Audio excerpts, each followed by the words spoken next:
Ukraine in Europe, ins and outs. Russia is getting back what it has sent at Ukraine. Ukraine hits back Russian territory. Pseudo-peace proposals of Russia. What is wrong about it? Good afternoon. All these topics in more detail in today's weekly wrap-up on UATV English with me, Henry Keane, as usual, doing my best to break the hard truth in easy terms for the whole free world directly from Ukraine. A lot happened this week in terms of Europe's future. EU accession talks started, security guarantees signed. The accession process that started today will be demanding, requiring continued dedication to reforms in crucial areas like the rule of law, judicial reform, and the fight against corruption. We encourage the Ukrainian authorities to continue to demonstrate the strong political commitment to EU reforms that they have shown to date. Ukraine is already a close partner of the European Union. We have an association agreement with the EU, which also includes the far-reaching, deep and comprehensive free trade area entered into force in 2017 and has been provisionally applied since 2014. It is the basis of extensive cooperation between the EU and Ukraine in the broadest range of areas. The EU and Ukraine are closely aligned in foreign and security policy, and the EU encourages Ukraine to continue its positive trend towards full alignment with the EU common foreign and security policy. So why is it so important for us in Ukraine to become a part of the European family, not only de facto, but also de jure after all? To answer this question, you should leave the place where you are living now and just go and settle down in any country that borders with Russia, better right on the border. I believe a year will be enough for you to just run away from everything that is Russian, language, culture, politics, and where would you go then? Being the largest country in Europe geographically and having over 40 million in population like us, Ukraine. That's right, nowhere. You'd stay yourself, whatever Russia wants. So Europe and Ukraine belong to each other. De facto, so let's negotiate how it is going to look like in real life.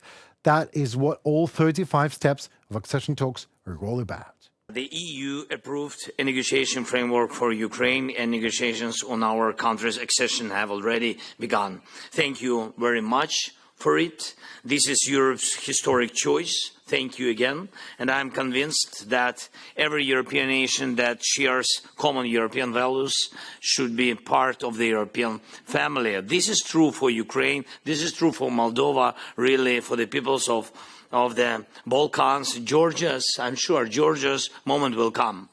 And I'm sure that there will be decisions regarding Belarus, because it's also a European nation that should be in a united Europe in the future. Well, it won't be a walk in the park for us, though. We understand that. The EU has now invited the Commission to continue to assess the state of preparedness of Ukraine for opening negotiations in specific areas and identify the issues that will most likely come up in the negotiations, starting with the fundamentals cluster, which, in accordance with the negotiating framework, will be opened first. As a future member state, Ukraine will be expected to continue to adhere to the values listed in Article 2 of the Treaty on European Union, namely the respect for human dignity, freedom, democracy, equality, the rule of law, and respect for human rights, including the rights of persons belonging to minorities. I just wonder, are we talking here about minorities that are fighting against Russian aggression together with all others, brothers and sisters in arms, on the front line as we speak? Well, right, if so, then I hope that this test can be considered passed. First of all, worth reminding how on June 14th, Putin publicly fantasized on new conditions on peace talks. The proposal requires for Ukraine so outrageously nonsensical rubbish that it is even somewhat beautiful. Putin suggests Ukraine to give up on territories not yet even occupied by Russia, as well as not to relinquish any future Western military aid. I'm seriously sorry for any Ukrainian politician who would have dared to voice this delusional offer, so to say, publicly to the Ukrainian nation. So Ukrainian troops must withdraw from the entire territory of 4 Ukrainian regions, and Kiev must declare that it has no plans to join NATO. I mean, anything else, Putin? Why not to give up on all Ukraine already? Just accept that Ukraine is Russia, Zelensky, and Poland is Russia, and Baltic states are Russia, and that parts of Germany, even Scholz. So the United States allowed Ukraine to use American supply weapons to strike any Russian forces that attack across the border, not just those in Kharkiv Oblast, National Security Advisor Jake Sullivan said in an interview with the PBS channel.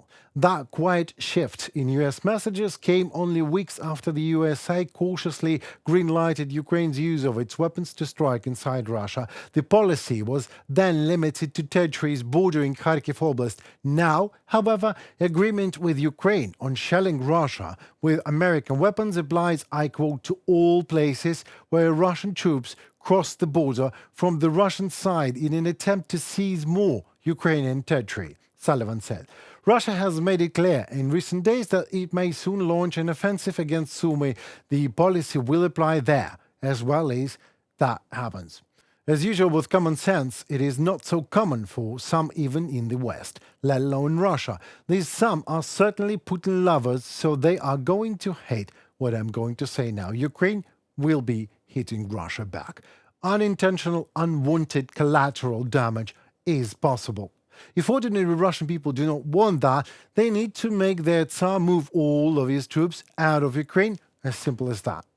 And until that highly unlikely happens, we will be using Western arms to demolish as many military objects in Russia as we can, and we can. Let me answer why and how we are going to do that in next part of the episode. But what about Europe? Europe is living its own democratic life that we do not sometimes understand. So we at UATV English decided to ask, interview at UATV English. Very good afternoon. UATV English is online. Guess who's here with us?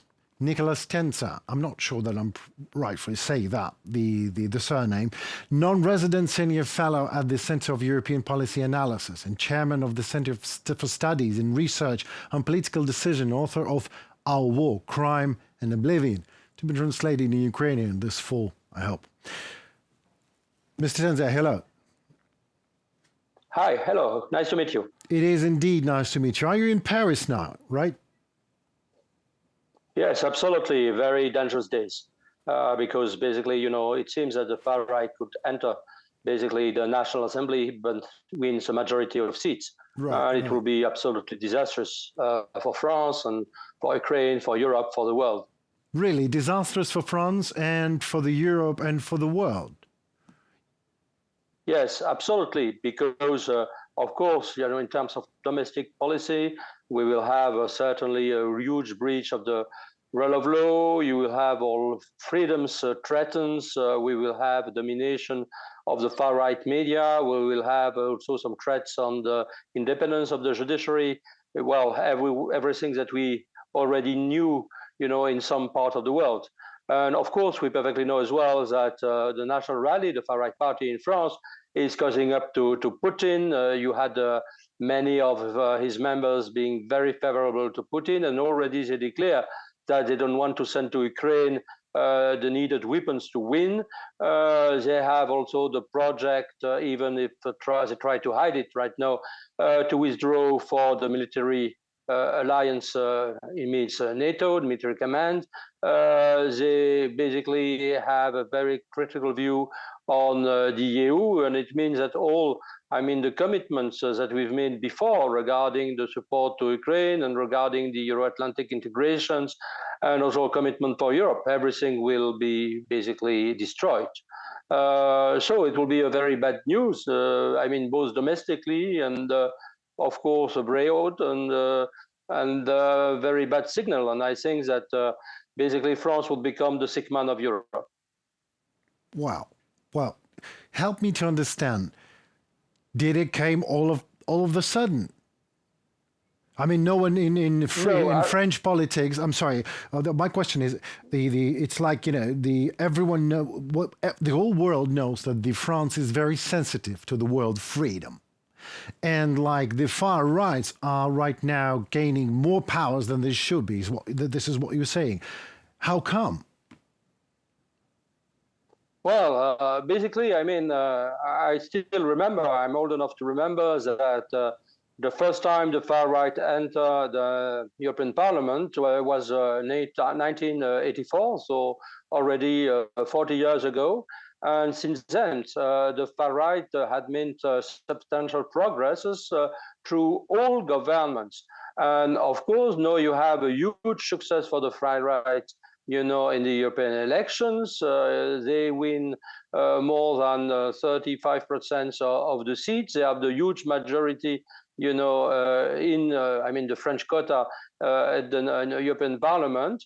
And no, because of the distrust towards all the mainstream parties, it seems that the far right could basically obtain the full majority in the House. Of course, that's something that many leaders were turning a blind eye to since many years. Who was really, I will say, truly willing to fight the far right. You had also some mainstream leaders sometimes embracing their stance on migrations, for instance, on Islam, on security, and that has only reinforced the far right in the opinions of many voters. There is a kind of process going on since almost 20 years of normalization of the far right. And of course, if you consider, for instance, the parliament, when you have the far right guy in the parliament, they seems to behave, I mean, very quietly. The men are wearing a tie. They are very, they seems to be very polite. But if we find and we try to search the real stance you had, and many were released right now, a lot of videos really racist, anti-Semitic, homophobic, and certainly the far right has not changed. And unfortunately, we have to point out that it is also a long tradition, you know, in French intellectual and political world. We have to remember already the years 1890, so more than 130 years ago, in which you had the far right embracing anti-Semitic stances. We had nationalist figures, very popular in the 20s or in the 30s, some of them embracing then Vichy regime, the one who signed the armistice with Hitler and decide by themselves to give also the French Jews and foreign Jews in France to the Nazis, sending them to concentration camps. And of course, after World War II, it has a little bit vanished, but I think it was still there. And I think we have really to question the way we also understand our own history. I'm not saying that France is alone, but sometimes in very critical moments, in times of crisis, and we are facing a huge crisis right now, this far right, in a way, make a surge again, and that's where we are right now. Well, I'm just struggling to understand. So, correct me if I'm wrong. So, Emmanuel Macron, he just announced an extraordinary parliament elections, and this is going to help far rights to do all the dirty deeds that they do, that you just say. So, why you would ever do that? That's a big question mark. I have a good friend who was just joking, saying that in 2053, an historian said that finally he understood why, and all his colleagues were saying, no, it's not possible. No one can understand this. And basically, that's exactly the opinion of the most people in France, including the MPs and the ministers of its own camp. No one understands really why it took such a risk when we are a war at the very center of Europe, because it's critical times. It's not, and I think that very unfortunately, I'm very sad to say this, that the war, you know, in Ukraine and the Russian war crimes, the threats coming from Russia, from China as well, the risk to undermine Europe and also position of France in Europe was not taken into account by Emmanuel Macron when he took his decision. And for me, that's not something that we can understand and maybe at the end of the day forgive. Well, exactly. Well, I mean, it's not that I'm really educated about the French politics, but it seems to me very well. If this is going to ruin all the things that you just told me that this is going to ruin, this is also going to ruin Emmanuel Macron's political career, is it not? Yes, exactly. I mean, I would say that certainly he has his political career behind him because he cannot run again for the elections, I mean, presidential elections in 2027. But probably he had still some hope to play a major role in EU policy. And some say that he could maybe in 5 years run for the presidency of the EU Council. But I think that his hopes could be showered, not only because it seems to be, rightly or wrongly, very unpopular now in France, not really supported by his own party members, but also because his legacy before history will be definitively destroyed if the far right wins this election. And even if the far right doesn't win these elections, that will be still good news. We could have a huge period of instability, of chaos, in the French Parliament, with no decision taken, with government reshuffled all the time, and this kind of instability would be certainly. I would say very ominous also for the respect and trustworthiness of France worldwide. Okay, well, but let me.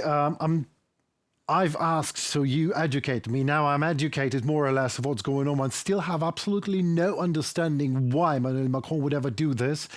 But to continue this conversation and maybe to close this conversation on in terms of this extraordinary, really extraordinary elections in France, what would you do to make the situation up? What would you do to make it turn to the better if this is possible? What would be your advice to what would you do if you would be a president of France? That's my question. Well, first of all, I will try to seek a kind of what we call a national union government. Basically trying to gather all the democratic and liberal parties in France, from, I will say, the moderate left, the Greens, the center, plus, I will say, the acceptable member of the Conservative Party. I mean, those who were not basically aligning with the far-right party, and to say, well, no, we have to build a coalition government. We have certainly on many issues to be very clear. We have to change the practices of policy. And I think that's quite important because you have a huge distrust vis-à-vis the elites also in France, and it's absolutely not new. We will try also, because that's also my role in France since more than 10 years, to make very clear to the French people what will be the consequences of Putin's victory. And I will say what we should do to give more support to Ukraine, because I will say if we are able just to end the war with full Ukraine's victory, with radical Putin's defeat, first in Ukraine, but then elsewhere as well, I mean in Georgia, in Moldova, in Belarus, in Syria, in some of the African countries and Latin American countries, if we are basically to fight, I will say toughly, all the propaganda coming from Russia in France, and basically we were not serious in repressing all the persons in France who were aligning with Putin's Russia, and we are paying right now the consequences, because you know that there are a lot of far-right leaders basically paid, and there was an inquiry about that recently, paid by Russia. We have to understand this threat, and this threat, of course, that's a threat, an external threat, but also a domestic threat, because when we have a country not basically embracing the key values, complying with the rule of law, neglecting the constitutions, contempting also the international law, then we have this kind of result. And I think we have to talk to the people about what's at stake with our own principles of value and what is at stake with this war, brought by Russia to Ukraine, which will be decisive for the decades to come. And that's, I think, we have to dramatize the issue. We have to make the French people understand really what's at stake with that. Well, if you sound very, very serious about it, and if you were sounding all these 10 years, for years or decades, so you're doing, I hope and I know that you did your job right. And this all sounds like a very, very serious test for France and for the democracy and for European Union, especially looking at Ukrainian accession talks. And, you know, Ukraine is following these 35 steps towards European family. And we're looking at this family and we're seeing that one of the biggest friends, Emmanuel Macron, one of the biggest strongholds of the world in terms of freedom, France, is testing itself in terms of maybe becoming a prey for far right. And there was no necessity for do that. Maybe we just don't know something that Emmanuel Macron does know. Who knows? Maybe, but it's very, very, very difficult to understand. But I fully agree with you that it's a real stress test, not only for French democracy, but also for the others' democracy. Just look at what could happen, in the US after November 5th. Just see what happened, in other countries, also, in the world. That's a real stress test. And I think it's not acceptable that we fail this test right now. But unfortunately, I cannot be sure of anything right now. Well, we're living here in Ukraine, and we also are not sure of anything.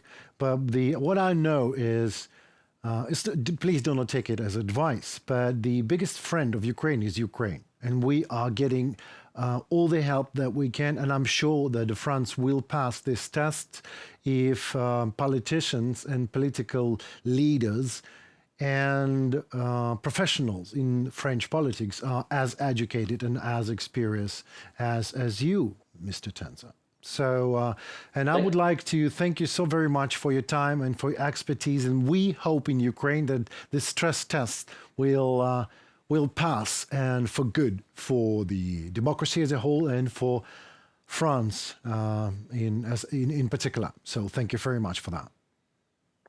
Thank you so much, and all my support to Ukraine, and Slava Ukraini. Героям слава. Дуже дякую. Thank you so very much. It was Nicilas Tenzer with us tonight, non-resident senior fellow at the Center of European Policy Analysis and chairman of the Center for Studies and Research on Political Discussion, author of the book Our War, Crime and Oblivion, to be translated in Ukrainian this very fall. It was Ukrainian TV, UATV. With you, stay tuned and for more.